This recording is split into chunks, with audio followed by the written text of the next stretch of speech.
So hello guys, hope you all are doing great. आज की video आप लोगों के लिए काफ़ी अच्छी होने वाली है। जो लोग ट्रैवल करना चाहते हैं फ्यूचर शेंगन कंट्रीज में, जापान, साउथ कोरिया या फिर यूके, ऐसी कोई बड़ी कंट्रीज में ट्रैवल करना चाहते हो, तो ट्रैवल हिस्ट्री बनाना चाहते हैं, तो ऐसी कौन सी कंट्रीज हम घूमें जिसकी आपकी ट्रैवल हिस्ट्री आपकी बन भी जाए, उनकी कंट्रीज की वैल्यू भी हो और आगे जाके आप शेंगन वीज़ा, जापान वीज़ा या साउथ कोरिया का वीज़ा, यूके का वीज़ा फर्दर आप अप्लाई कर सकें। तो इसके लिए वीडियो में पूरी मैं इन्फॉर्मेशन दूंगा, तो वीडियो को लास्ट तक देखना, अपने फ्रेंड्स फैमिली से वीडियो को शेयर करना, चैनल पे पहली बार है चैनल को सब्सक्राइब करना एंड बेल आइकन को भी प्रेस कर लेना, जिससे कि मेरी फर्दर वीडियो की नोटिफिकेशन आपको मिलती जाएगी। और कुछ भी आपकी क्वेरीज होती हैं, डिस्क्रिप्शन में व्हाट्सएप नंबर है, आप वहाँ पे भी हमसे कॉन्टेक्ट कर सकते हैं। आज जो आप कंट्रीज बताने वाला हूँ, इसमें आपको ज़्यादा डॉक्यूमेंट्स की ज़रूरत नहीं है। इसमें आप कह सकते हो कि ज़्यादा कॉस्ट आपका नहीं आएगा। कुछ ई वीज़ास हैं और कुछ स्टिकर वीज़ास हैं, तो उन्हीं की हम बात करने वाले हैं। अगर आपका पासपोर्ट बिल्कुल फ्रेश है, आपने कहीं भी ट्रैवल नहीं करा है, तो सबसे पहली कंट्री का मैं नाम लेने से पहले एक चीज़ यहाँ पे क्लियर कर दूँ कि किसी भी कंट्री आप विजिट करो तो 6 मंथ का गैप रखो। आपके मन में ये नहीं होना चाहिए कि हम एक ही साल में 4 कंट्री घूम के फिर किसी बड़ी कंट्री का अप्लाई कर दें, तो आपका वीज़ा नहीं आएगा, आपका पैसा वेस्ट हो जाएगा, आपने ट्रैवल हिस्ट्री जो बनाई उसका कोई बेनिफिट नहीं होगा। उसका रीज़न भी मैं बताऊंगा, तो वीडियो को लास्ट तक कंटिन्यू करना। तो यहाँ पे हम बात कर लेते हैं कि अगर आपका पासपोर्ट बिल्कुल फ्रेश है, तो सबसे पहली कंट्री आपको कौन सी घूमनी चाहिए अगर आपको बनानी है ट्रैवल हिस्ट्री। तो देखो, जैसे बहुत सारी कंट्रीज हो गई, आप साउथ ईस्ट में देख लो, या फिर अपनी कह सकते हो चाइना के बराबर लगी हुई हैं, जिसमें वीजा ऑन अराइवल इंडिया के मिल जाता है, बट उनकी कोई वैल्यू नहीं है। साउथ अफ्रीकन कंट्रीज है, उनकी भी कोई वैल्यू नहीं है। तो सबसे पहली कंट्री है जो आप विजिट कर सकते हो, जिसका वीज़ा आपको ईजिली तरीके से मिल जाता है, जिसमें ज़्यादा खर्चा नहीं आता है, वो है Dubai. Dubai United Arab Emirates की एक सिटी है, तो इसमें आप विजिट कर सकते हो। यूएई का वीज़ा आपको इजी तरीके से मिल जाता है, और यूएई में अगर आपको घूमना है स्पेसिफिक, तो दुबई ही ऐसी सिटी है जो घूमने लायक है, जहाँ पे सच में घूमने के लिए कुछ चीज़ें हैं। बाकी तो मैंने खुद ट्रैवल करा है, तो वहाँ पे कुछ ऐसा खास दुबई सिटी के अलावा मुझे ना अबू धाबी में लगा, ना शारजाह में लगा। तो यूएई आप विजिट कर सकते हो। इसका जो एक्सपेंसेस आते हैं, वो आप कह सकते हो कि अगर आप सिंगल पर्सन जा रहे हो तो 50 to 60,000 में आप ट्रैवल करके आ सकते हो यूएई। इसमें फ्लाइट्स वगैरह इंक्लूड करके सारा, इसमें ज़्यादा आपको कोई ज़रूरत नहीं होता। आपका पासपोर्ट बिल्कुल फ्रेश है, आप अप्लाई कर सकते हो। जितनी भी मैं कंट्रीज बता रहा हूँ इस वीडियो में, उसके अलावा और सारी कंट्रीज का हम tourist visa, work visa, filing और स्टडी वीज़ा में भी डील करते हैं, तो उसके लिए भी आप कॉन्टेक्ट कर सकते हैं। डिस्क्रिप्शन में आपको सारी डिटेल्स मिल जाएंगी। तो दुबई का वीज़ा बिल्कुल फ्रेश पासपोर्ट पे अप्लाई कर सकते हो। दूसरी कंट्री का नाम लेने से पहले बताऊं कि आपको फिर बीच में गैप रखना है। आप चाहे जॉब करते हो, चाहे आपका कोई बिजनेस है, आपको कम से कम 5 से 6 महीने का बीच में गैप रख के फिर आपको कोई कंट्री टारगेट करनी है, तो आप टारगेट कर सकते हो सिंगापुर या मलेशिया। इसमें मैं एक ग्रुप लेने वाला हूँ। एक कंट्री का वीज़ा लेके आप 3 से 4 कंट्री ट्रैवल कर सकते हो, जिसमें 2 कंट्रीज का आपको स्टिकर वीज़ा मिलेगा। तो अब हम बात बताते हैं कि कौन सी ऐसी कंट्रीज हैं। चाहे आप सिंगापुर का कर सकते हो या आप मलेशिया कर सकते हो।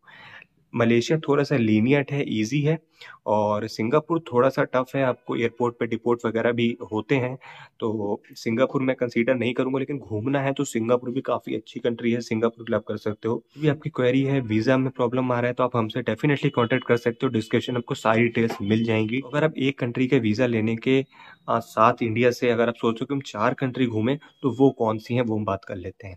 सिंगापुर का आप इंडिया से वीज़ा ले सकते हो, ज़्यादा कोई डॉक्यूमेंट्स नहीं चाहिए होते, इसमें हम भी आपकी हेल्प कर सकते हैं।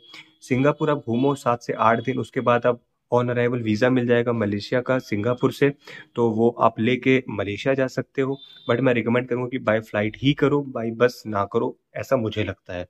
ठीक है? तो आप मलेशिया का ऑन अराइवल ले सकते हो। मलेशिया से फिर आप थाईलैंड या फिर आप वियतनाम, इनका ऑन अराइवल वीज़ा ले सकते हो, और ये दोनों वीज़ास स्टिकर वीज़ास होते हैं।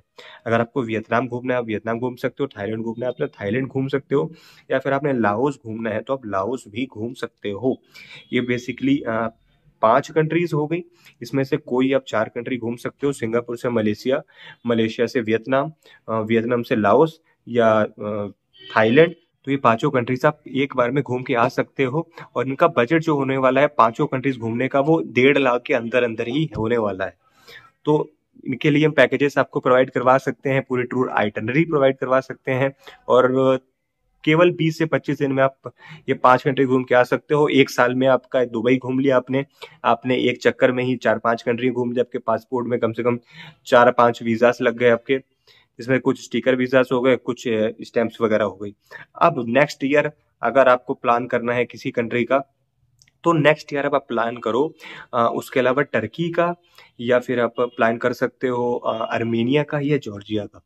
तो अगर आपने ये कंट्रीज घूम ली, फिर नेक्स्ट ईयर आपको सोचना है कि हम बड़ी कंट्रीज का अप्लाई करें, तो अब मैं बोलूंगा कि आप उससे पहले, बड़ी कंट्रीज का अप्लाई करने से पहले एक बार आप टर्की विजिट कर लो। टर्की के लिए भी ज़्यादा डॉक्यूमेंटेशन नहीं चाहिए होती है, उसमें भी हम लोग की हेल्प कर सकते हैं, वीज़ा प्रोवाइड करवा सकते हैं। टर्की का आपका वीज़ा ले सकते हो, टर्की घूम के आ सकते हो। टर्की भी ज़्यादा कॉस्ट नहीं आती है, एक 50 से 60-70 हज़ार के अंदर अच्छे से घूम सकते हो टर्की। 7-8 दिन 9 दिन आप अच्छे से घूम सकते हो टर्की में। टर्की घूम के आओ, फिर आती है बारी किसी बड़ी कंट्री की। ठीक है, आपने एक साल में पहले 4 से 5 कंट्री घूम ली, नेक्स्ट ईयर में आपने पहले बार में आपने टर्की घूम लिया, जो कि यूरोप और एशिया दोनों में आती है, आधी आधी है ना। तो उसके बाद फिर आप साल के एंड में या फिर अकॉर्डिंग टू कंट्रीज का सीजन आप किसी बड़ी कंट्रीज के लिए अप्लाई कर सकते हो, चाहे वो शेंगन है, चाहे जापान है, चाहे साउथ कोरिया है, विद प्रॉपर डॉक्यूमेंट्स। डॉक्यूमेंट्स भी काफ़ी ज़्यादा इंपॉर्टेंट है। और अगर आप लोग ट्रैवल करना चाहते हो, अगर आप फ्यूचर अपनी ये चाहते हो कि हमें किसी बड़ी कंट्री मूव होना है, तो आईटीआर प्लान करना स्टार्ट कर दो। आईटीआर नहीं फाइल करोगे तो आपका वीज़ा नहीं लगेगा बड़ी कंट्रीज का। आईटीआर कैसे, किस टाइप से फाइल करनी है, उसके ऊपर मैं वीडियो बनाऊंगा, तो वीडियो भी जरूर देखना। शायद मैं इसके वीडियो के नीचे आपको डिस्क्रिप्शन में लिंक भी दे दूंगा। आईटीआर के बारे में ध्यान रखना, वैसे ही फाइल करना, तभी आपका बड़ी कंट्रीज का वीज़ा लगेगा। नहीं तो वीज़ा बहुत कम चांसेस है कि अपनी ट्रैवल हिस्ट्री बनाने के बाद भी आपका रिफ्यूजल रहेगा। तो यानी मेरा कहने का मतलब यही है कि सिर्फ आप ये मत सोचो कि हमने जाना है तो एक साल में ही 5-6 कंट्री घूम के उसी साल में हमने बड़ी कंट्रीज का अप्लाई कर दिया, आपका वीज़ा नहीं आएगा। अब रीज़न क्यों नहीं आएगा, गैप मैंने रखने के लिए बोला, वो क्यों बोला है। आप किसी भी कंट्री के बीच में जब गैप रखोगे, या तो आप जॉब कर रहे हो या बिजनेस कर रहे हो, आप ये शो करो कि हमारा एक सोर्स है इनकम का, वो या तो जॉब है या बिजनेस है। जॉब वाला ऐसा तो नहीं होगा कि वो आपको साल भर की छुट्टियां दे देंगे और आपको बोलेंगे कि साल भर की लीव है, आप घूमते रहो, ऐसा नहीं होगा। या आप बिजनेस कर रहे हो और आप साल भर का बिजनेस से लीव ले लो, या फिर बिजनेस ना हैंडल करो, घूमते रहो, ऐसा तो नहीं हो सकता। इसीलिए मैंने बोला है कि गैप रखो 6 महीने का। आप सपोज जनवरी में ट्रैवल कर रहे हो, उसके बाद आप अप्लाई करो जुलाई में। इसके 6 महीने के बीच में आपकी सैलरी अगर 50,000 भी है, तो कम से कम आपने 3 लाख कमाए तो हैं। 3 लाख में से आपकी सेविंग 1.5 लाख हो रही है, तो कम से कम आप 50-60 हजार खर्च कर सकते हो, कोई आपको इशू नहीं आएगा। अब आप जॉब भी नहीं कर रहे हो, आप शो कर रहे हो कि हम जॉब कर रहे हैं, बिजनेस कर रहे हैं, लेकिन आप जा नहीं रहे हो और आप धड़ाधड़ अप्लाई करते जा रहे हो, उस चीज की कोई आपको कॉमन सेंस आप खुद ही सोच सकते हो, कोई वैल्यू नहीं होगी। इसीलिए मैं बोल रहा हूँ कि आप गैप रखो। और आईटीआर एक इंपॉर्टेंट डॉक्यूमेंट है। अगर आप इन फ्यूचर कभी भी प्लान कर रहे हो बड़ी कंट्रीज का, एक तो आईटीआर अपनी अच्छे से फाइल करो, जैसे मैं बताऊंगा उसके अकॉर्डिंग। अगर आपको टूरिस्ट वीजा लेना है तो डिस्क्रिप्शन में लिंक दे दूंगा वीडियो का। सेकंड चीज, बैंक स्टेटमेंट। बैंक स्टेटमेंट आप मेंटेन करना स्टार्ट कर दो, ऐसा ना हो एक साथ इकट्ठा बैलेंस डालो 1 लाख 1.5 लाख, ऐसा नहीं। बैंक स्टेटमेंट मेंटेन करना स्टार्ट कर दो, भले उसके अंदर 4 लाख रुपए गारंटी देता हूँ वीजा आ जाएगा जापान का। अच्छे से डॉक्यूमेंटेशन करनी ही जरूरी होती है, वीजा में कोई दिक्कत नहीं आती। ठीक है, ये दूसरी चीज हो गई। तीसरी चीज हो गई जॉब या बिजनेस के प्रूफ। या तो आप कोई बिजनेस अपना रजिस्ट्रेशन करवा लो, अगर बिजनेस शो करना है। बिजनेस रजिस्ट्रेशन से भाई आपकी प्रोफाइल बहुत स्ट्रांग हो जाती है।